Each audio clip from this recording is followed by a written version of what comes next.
Hello मित्रांनो, स्वागत आहे तुमचं आपल्या चॅनलमध्ये. मित्रांनो, चॅनलला सबस्क्राईब केलं नसेल तर सबस्क्राईब करून घ्या. चला तर मग कथेला सुरुवात करूया. गावातला पावसाळा म्हणजे एक वेगळाच जादुई अनुभव. त्या संध्याकाळी मी पुण्यातून थेट गावाला आलो. रस्ताभर पाऊस झाला होता. गाडीमधून उतरताच चिखल अंगाला चिटकला.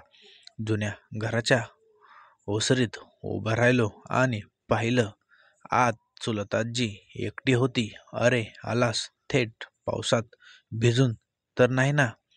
ती काळजीने म्हणाली. मी हसून उत्तर दिलं, हो, पण शहरातून इथे आल्यावर पावसात भिजण्याची मजा काही वेगळीच आहे. ती लगेच स्वयंपाकघरात गेली. थोड्याच वेळात गरमागरम भजी, वापरता चहा आणि अंगणात पावसाच्या धारांचा आवाज, असं सुंदर वातावरण तयार झालं. चल खा, पावसात असं काहीतरी गरम खाल्लं की जीव खुश होत. तो ती म्हणाली. मी भजी खात म्हणालो, आजी, तुझ्या हाताचं खाणं खरंच अजूनही तसंच स्वादिष्ट आहे.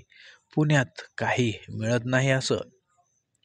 ती हलकेच हसली. तू लहान असताना देखील पावसात असंच भज्जी मागायचास. गप्पांच्या ओघात वेळ सरत गेला. बाहेर रात्रचा अंधार दाटला. अचानक वीज गेली.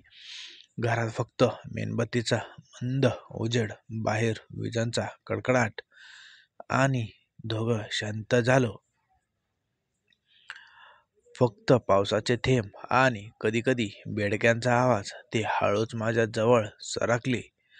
माझ्या खांद्यावर एक उबदार चादर ठेवली. थंडी लागेल तुला, ये घे झाकून. त्या क्षणी ती स्पर्शात वेगळं आपुलकी नव्हती, काहीतरी गूढ होतं. मी थोडा हसलो आणि म्हणालो, आजी, खरंच तुला अजूनही माझी इतकी काळजी वाटते का? ती हलकं स्मित करून म्हणाली, काळजी तर आयुष्यभर असते. नाती कधी जुनी होतात नाहीत. मेणबत्त्यांच्या प्रकाशात तिचा चेहरा वेगळाच भासत होता. डोळ्यातून आठवणीचा समुद्र, होठांवर हलकं हास्य आणि त्या वातावरणामुळे माझ्या मन विचित्र शांत झालं. आम्ही दोघं बराच वेळ न बोलता बसलो, पण नजरेतून मन एकामेकांशी संवाद करत होता. ती मला जुन्या गोष्टी सांगू लागली. कसा तिच्या लग्नाचा पहिला पावसाळा होता, अंगणातल्या फुलांची बाग, गावाचे मळे आणि माझं लहानपण. प्रत्येक गोष्ट सांगताना तिच्या आवाजात एक मृदुता होती, जणू ती प्रत्येक आठवण पुन्हा जगत होती. मीही मनापासून ऐकत होतो. तेवढ्यात बाहेर वारा जोरात सुटला. खिडकीतून थेंब आत उडत होते. ती पटकन खिडकी लावायला गेली आणि मी तिला मदत केली. त्या क्षणी आमचे हात एकमेकांना लागले. एक साधा स्पर्श, पण त्या रात्री तो स्पर्श खूप काही सांगून गेला. रात्र जसजशी वाढत गेली तस तसं आमच्यातलं अंतर कमी होत गेलं.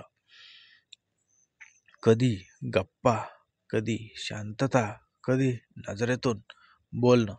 ती रात्र एका वेगळ्याच नात्याशी साक्ष देत होती. पहाटेचा मंद उजेड अंगणात उतरला तेव्हा ती अंगणातून ताजी फुलं तोडून आणली. फुलदाणीमध्ये ठेवून माझ्याकडे पाहून म्हणाली, कालची रात्र विसरू नको. अशी आठवण आयुष्यभर सोबत राहते. कधी वाटलं तर मित्रांनो, कशी वाटली आजची कथा कमेंट करून सांगा आणि लाईक, शेअर, सबस्क्राईब करायला विसरू नका. भेटूया अशाच नवनवीन कथेमध्ये. तोपर्यंत चॅनलला सबस्क्राईब करून ठेवा, कारण पुढचा येणारा व्हिडिओ सगळ्यात अगोदर तुम्हाला नोटिफिकेशन येईल. तोपर्यंत धन्यवाद.